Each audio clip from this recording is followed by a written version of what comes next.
Hello, so I'm gonna make a quick video on just flat burr grinders in general, just to explain the phenomenon of the fast chirping, how exactly that works, why it happens, and so on and so forth.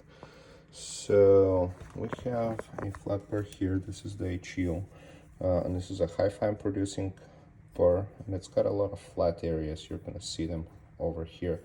Not all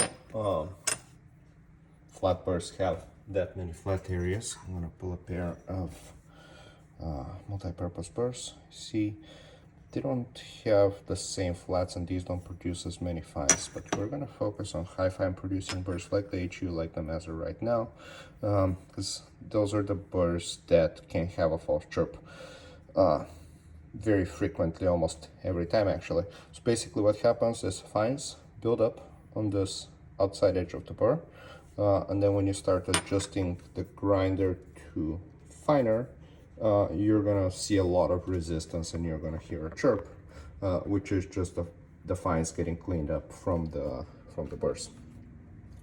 But basically we're gonna turn on this guy and verify that our chirp is at 0 or around 0, and then we're gonna go to 600, which is a range you're likely not going to use with the HUs. That's what's in this grinder, because they're mostly an espresso focused burr set, so you're going to use them mostly in the 100 to 200 range, and this is likely where you won't be going, but for the purpose of this experiment I think this illustrates what I'm trying to say very well.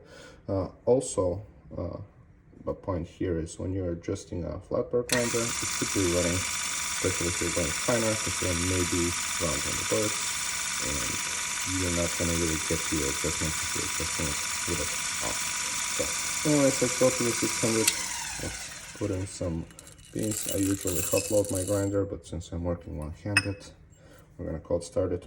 Alright, the cup is on there. So we're going to run it at what should be a filter setting, but again, for these boys, usually isn't much of a filter setting, just a very high producing burrs, so all the beans are cool. I'm gonna cap it. Now, if this starts turning, you're gonna hear the sound. I don't know how well it comes through, but there's a lot of resistance. There's a lot of resistance. And now the resistance stops since most of the fines get cleared off. And now if you go back and forth, the resistance is not there. Now we're going to keep on going finer and finer, and we're going to see if our chirp is still at 0. Yep.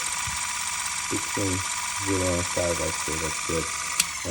That's where our chirp is, and our lock is still where it was at around minus 20. So that's generally how the flat burr grinders work, and that's a very, very common phenomenon. I'm going to return it to it works for me, and yeah, that's that.